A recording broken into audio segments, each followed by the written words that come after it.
Halo, saya Hendra, jumpa lagi Sobat Edukasi Nusantara. Kali ini kita akan membahas tentang benda-benda sebagai penghantar panas yang baik dan benda-benda sebagai penghantar panas yang buruk atau kurang baik. Saya berada di dapur di rumah, sengaja ini di dekat kompor ada barang-barang yang biasa digunakan di dapur seperti ini. Dan pada intinya alat masak ini bahan dasarnya adalah terbuat dari logam untuk memudahkan makanan atau sayuran itu mudah matang kalau dimasak ya di dalam alat ini.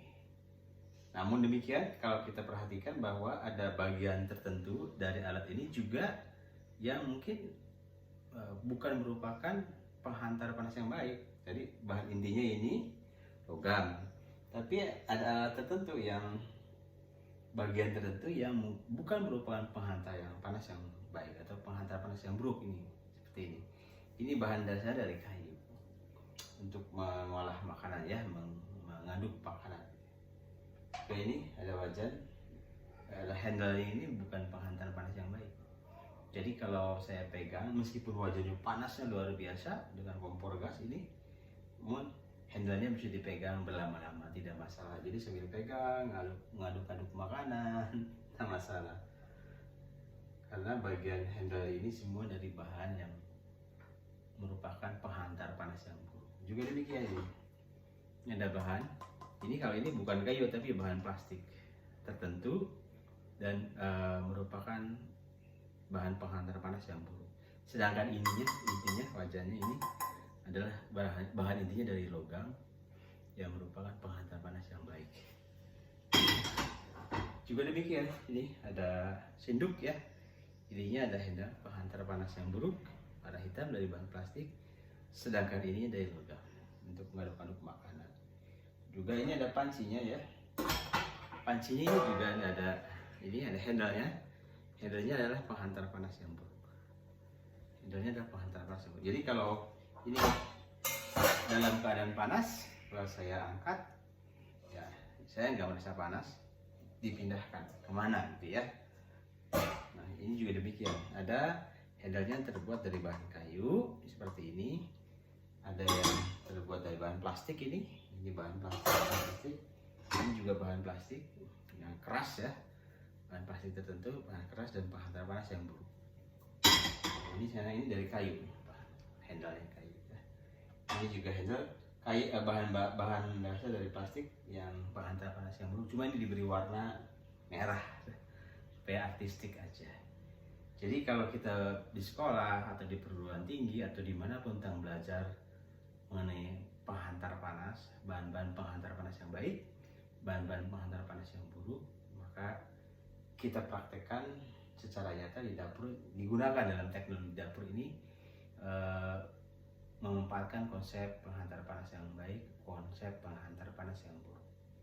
Jadi teknologi tidak semata-mata dibuat begitu saja, tapi punya basic atau dasar pengetahuan yang kita ketahui bersama. Lalu kemudian di samping saya juga ada kain warna kuning ini. Kain warna kuning ini sebenarnya kain untuk memegang benda-benda panas, tapi kain ini juga harus tahan panas. Ada kain yang tahan panas, ada yang kain tidak tahan panas. Jadi untuk memegang peralatan dapur yang panas itu menggunakan kain. Dan ketika menggunakan kain ini untuk memegang benda panas, misalkan saya memegang wajan, ini cukup berat, kadang-kadang perlu dibantu begini. Jadi mungkin ya perlu ada pegangan seperti ini, maka harus aman ya, ini dipastikan. Dan ini juga tidak boleh dalam keadaan basah, kainnya ini. Kenapa? Karena air itu penghantar panas yang baik. Jadi ini harus dalam keadaan kering ya, tahan panas dalam keadaan kering ya. Kalau kita basahin, maksud kita supaya dingin karena air sebagai pendingin gitu, pakai air dingin itu. Ternyata kalau kita pegang ke benda panas itu panas dari benda tersebut merambat cepat ke air ya, sehingga kainnya terasa panas, berbahaya.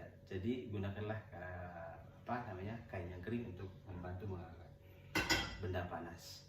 Dan hati-hati saat mengangkat benda panas juga mungkin apinya harus mati dulu, kalau ini kena kain di sini bisa kebakar, berbahaya.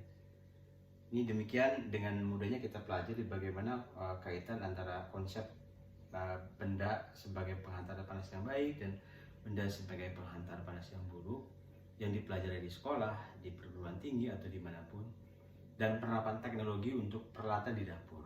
Ini salah satu contoh saja. Tentunya ada penggunaan yang lainnya. Ini contoh yang sederhana yang sehari-hari ada di depan kita supaya mudah kita bangun.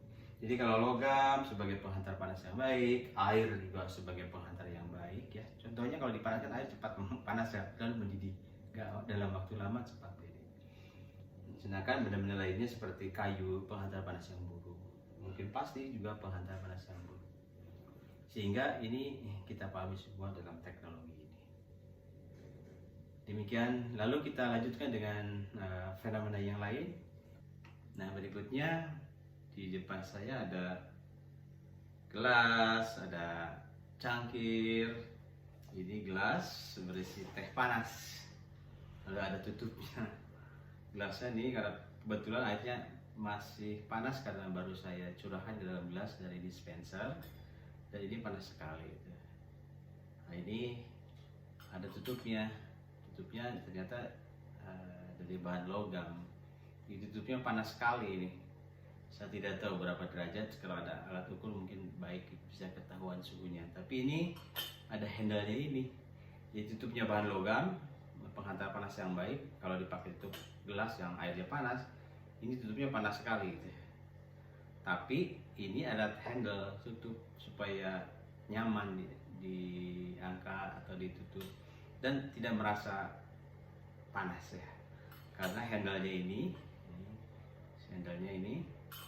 kalau saya dekatkan ya, nih dekatkan, ini handle-nya itu terbuat dari bahan plastik yang cukup keras ya, dari keras, dan ini sebagai penghantar panas yang buruk. Ini memudahkan orang untuk mengangkat dengan aman ya, tidak menyebabkan tangan kita kena panas yang berlebihan yang menyebabkan melepuh, jadi aman. Demikian. Nah, tapi di gelas ini juga ada handle-nya ini ya, ada handle ini dari bahan gelas juga cukup tebal, dan ini handle ini berisi ya, tidak dalam bentuk rongga gitu. Sehingga ini kalau kita pegang juga nggak terlalu panas karena ini terpisah, ada di luar ya, nempel di bagian luar, sehingga ini kalau ada panas sedikit itu sudah terdinginkan oleh udara di sekitar. Panasnya dilepaskan ke udaranya. Juga bahan ini kan cukup jauh dari sumber panasnya, makin kesini makin jauh dari sumber panasnya. Nah, ini di gelas. Kemudian juga ada cangkir dari bahan ini, dari bahan kertas ya, cangkir kertas. Ini mengapa dibuat cangkir kertas? Jadi kalau ini isi air panas ya itu tetap panas karena airnya panas, ini ikut panas. Mungkin nggak sepanas dari bahan tertentu misalnya, tapi karena masih panas kalau kita pegang juga nggak akan kuat, maka perlu ada alat bantu lain pengaman dari panas. Ini terbuat dari bahan kertas juga, cuma kalau ini bahan kertasnya dibuat tersendiri, ada struktur tersendiri, di dalamnya ada bergerigi kayak bergelombang gitu, bergelombang. Saya coba tunjukkan dari dekat ke ini ya, ke kamera. Dia tuh lihat bergelombang ya, lihat bergelombang. Handle yang kita pegang ini itu tidak panas ya, nyaman dipegang gitu. Seperti itu. Dan itu ini dibuat rongga-rongga, dan bahannya memang dari bahan kertas juga sebagai penghantar panas yang buruk, sama seperti kayu karena bahannya sama, dari selulosa, katakanlah dari pohon itu. Jadi ini menggunakan bahan dari yang penghantar panas yang buruk. Nah, ini kalau kita lihat ya, itu lihat ada rongga-rongganya. Jadi yang bersentuhan dengan cangkirnya sendiri itu berkurang, jadi tidak dibuat rata gitu ya. Ada rongga-rongganya juga berfungsi sebagai pendingin udara ya. Di situ pendingin udara, menggunakan udara sebagai pendinginnya gitu. Sementara yang nyentuh ke cangkirnya juga itu permukaannya kecil sedikit. Ya, transfer panas dari cangkir yang panas ke handle ini juga tidak terlalu banyak gitu. Jadi paling kita hanya merasakan hangat aja. Jadi kalau kita beli teh, beli kopi dalam cangkir ini, atau dibuat di rumah, dipegang, ini dipindahkan atau dibawa, atau take away gitu, ini aman. Seperti itu. Nah, ada contoh yang lain juga ini, yang ukurannya lebih besar lagi ya. Kalau ini tutupnya juga dari bahan yang penghantar panas yang empuk, dari bahan kertas juga, ya hanya warnanya putih saja. Ini juga demikian, ini dari bahan kertas yang penghantar panas yang empuk. Tapi kalau isi air panas, ini ya karena lama, ya tentu saja kertasnya akan jadi panas juga. Jadi tetap memerlukan handle untuk pengaman panasnya, kita aman dari panasnya. Nah ini handlenya juga sama, ini kalau kita lihat dalamnya itu, lihat ada ini ya, ada strukturnya. Tuh, ada struktur bergelombang ini, bergelombang ya. Lihat bergelombang. Jadi para desainer ini merancang sedemikian rupa. Demikian kita mempelajari tentang benda-benda penghantar panas yang baik, benda-benda penghantar yang panas yang buruk dari benda-benda yang ada di sekitar kita, yang ada di rumah. Jadi tentang konsep tersebut bukan hanya dipelajari di sekolah atau di perguruan tinggi secara teoritis, tapi sudah real digunakan konsep tersebut dalam teknologi yang sederhana ini, tapi penting sekali oleh para desainer, para kreator teknologi. Itu sudah dipertimbangkan hal seperti ini, sehingga ini aman untuk manusia, memudahkan untuk memasak karena barangnya makanan panas baik tadi. Namun pada sisi yang lain juga aman ketika manusia mengolahnya. Teknologi untuk memudahkan manusia dan menemukan solusi masalah manusia. Terima kasih, salam Hendra, Sobat Edukasi Nusantara.